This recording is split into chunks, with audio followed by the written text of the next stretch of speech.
مشکلی که در اینجا تمام رئیسان شهر و ناحیه ها قید کردند، همون حادثه های 25-28 نوامبر سال 2021 که در شهر خوروغ به عمل آمدند، تمام ساکنان ناحیه را به تشویش آورده است.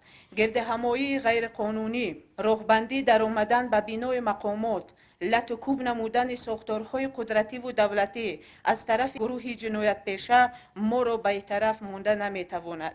از این رو از رهبریت ولایت و ساختارهای قدرتی خواهش دارم جهتی به جوابگری کشیدن شخصانی که در این بی‌ترتیبی دست داشتند، چاره‌های قانونی اندیشیده جنایتکاران را مطابق قانون به جوابگری کشیده شوند. ولایت قانون باید پوره تامین کرده شود. از پدر و مادران خواهش دارم که جهت تربیت فرزندان در روحیه تابعیت به قانون، وطن دوستی و وطن پرستی، خویشتن شناسی و میهن پرستی کوشش بیشتر روانه سازند تا من بعد جوانان ناآگاه به دام فریب یگان جنایتکار و جنایت پیشه نیفتند. از همه تالار خواهش دارم که در یک جایگی جهت بهتر نمودن همه روزه عملی سازی سیاست پیش گرفته پیشوای معظم ملت برای فهمانیده دادن دستاوردهای صاحب استقلالی کشور و شکرگزاری از دولت و ملت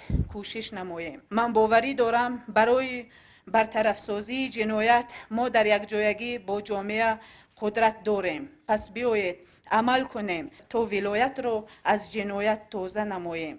جنایتکار باید در نزد قانون جواب دهد.